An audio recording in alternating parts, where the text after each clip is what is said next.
News लगातार आपको दिखा रहा है किस तरीके से मुख्तार अंसारी की मौत के बाद वो तमाम परिवार कहीं न कहीं राहत की सांस लेते हुए नजर आ रहे हैं। कृष्णानंद राय हत्याकांड ने उत्तर प्रदेश की सियासत को हिलाया था और आज मुख्तार अंसारी के जाने के बाद कृष्णानंद राय के भाई आनंद राय हमारे साथ हैं। जी न्यूज पर बहुत स्वागत है। कहीं न कहीं परिवार ने राहत की सांस ली होगी, एक न्याय मिला, ये कहेंगे। आनंद जी, क्या आप मुझे सुन पा रहे हैं? जी, मेरा सवाल इसी चीज को लेकर है कि आपके परिवार की प्रतिक्रियाएं सामने आई। कृष्णानंद राय की पत्नी, उनके बेटे की प्रतिक्रिया सामने आई। आप उनके भाई हैं। कृष्णानंद राय की हत्या जिस तरीके से मुख्तार अंसारी ने की थी, उसको लेकर उत्तर प्रदेश की सियासत में एक बड़ा भूचाल आया था। क्या कहेंगे आप इसके बाद? हार्ट अटैक से ही, लेकिन मुख्तार अंसारी अब दुनिया में नहीं। कल मुख्तार अंसारी की हृदय गति से रुकने से मृत्यु हो गई।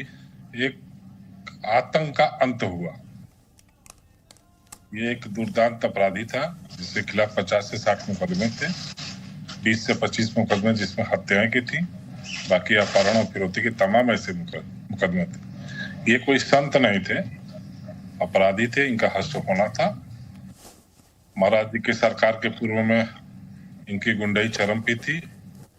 तमाम आपराधिक कार्य इन्होंने आनंद जी, अगर इस न्याय की लड़ाई की बात की जाए तो आपके परिवार ने कितनी लंबी लड़ाई लड़ी, कितना लंबा इंतजार किया? आज 19 साल हो गए। 2005 से ले लीजिए तो आज 19 साल हो गए। 19 साल के लंबे अंतराल के बाद आज कह सकते हैं कि भगवान की तरफ से होली का उपहार मिला है हम लोगों को। आनंद जी, आप अगर बताना चाहें, क्योंकि 2003-4 में दोनों के बीच में टकराव भी हुआ था, कृष्णानंद राय और मुख्तार अंसारी के बीच में, और जिस तरीके से अंत में हत्या की मुख्तार अंसारी ने, क्या कुछ आपके परिवार ने झेला इस दौरान?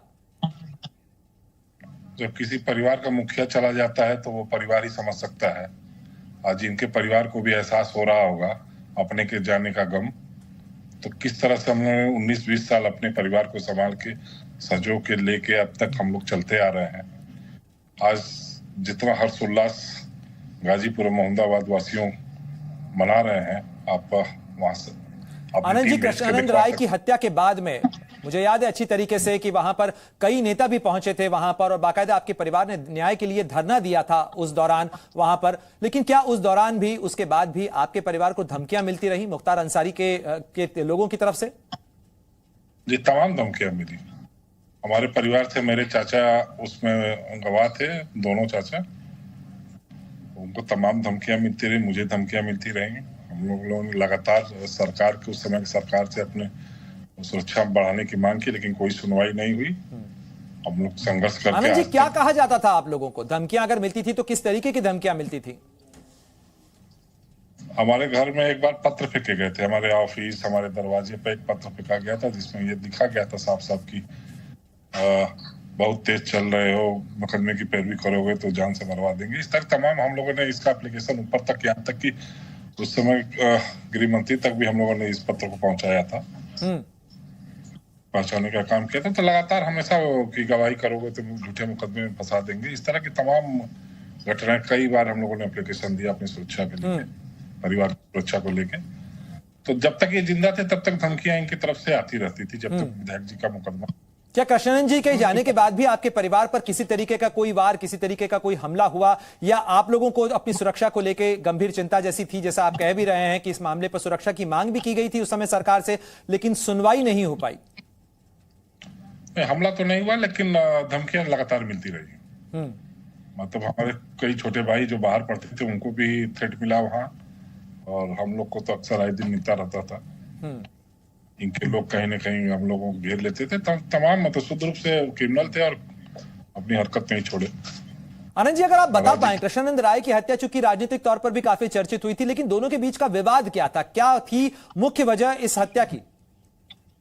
मुख्य वजह बस ये थी कि मुख्तार अंसारी के भाई अफजाल अंसारी को मेरे चाचा स्वर्गीय कृष्णानंद राय जी ने चुनाव में हरा दिया था, और ये इस हार से बौखला गए थे। इनके आतंक को कम कर दिया था विधायक जी ने। वहां के लोगों को सुकून भरा जीवन जीने का मौका दिया था, तो ये बेचैन हो गए थे। इनकी रंगदारी और वसूली कम रुक गई थी, इसके चलते ये उन्होंने विधायक जी की हत्या कराई।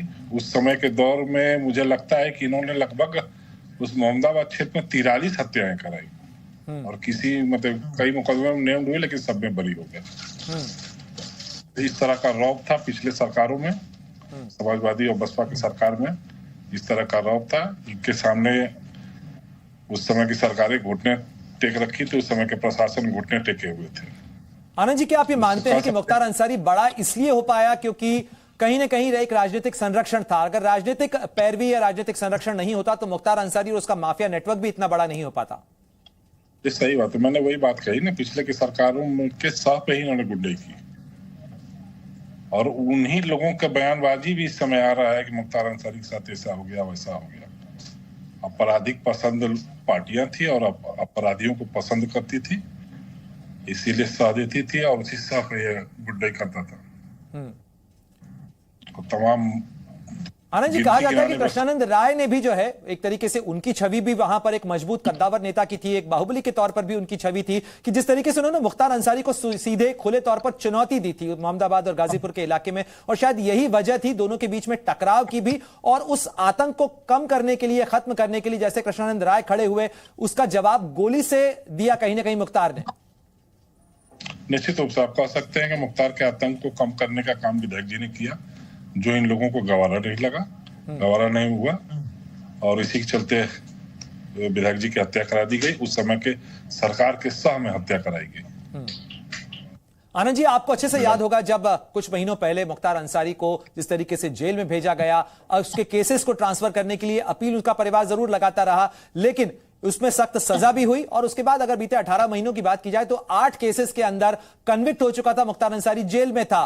कहीं ना कहीं वो जब था आपको लगा होगा शायद कि न्याय मिला है, देर से ही सही। ये एक सवालिया निशान है कि 1988 से लेकर 2022 तक की जुडिशरी क्या कर रही थी।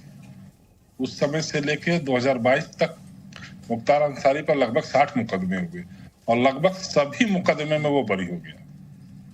मैं तो सवाल उस समय की जुडिशरी पे भी उठाना चाहता हूं कि उस समय की जुडिशरी क्या। बहुत शुक्रिया हमसे बातचीत करने के लिए। तो जाहिर तौर पर कहीं ना कहीं मुख्तार के आतंक के नेटवर्क का दर्द, उसकी पीड़ा झेलने वाले तमाम वो परिवार आज राहत की सांस इसलिए भी ले रहे हैं क्योंकि कहीं ना कहीं उन्हें लगता है कि इसमें भले ही प्रकृति से ही सही, ईश्वर से सही, लेकिन न्याय मिला है और मुख्तार अंसारी के आतंक के नेटवर्क का एक तरीके से खात्मा हुआ है। जी न्यूज पर लगातार खबरों का सिलसिला जारी है, आप बने रहिए जी न्यूज के साथ।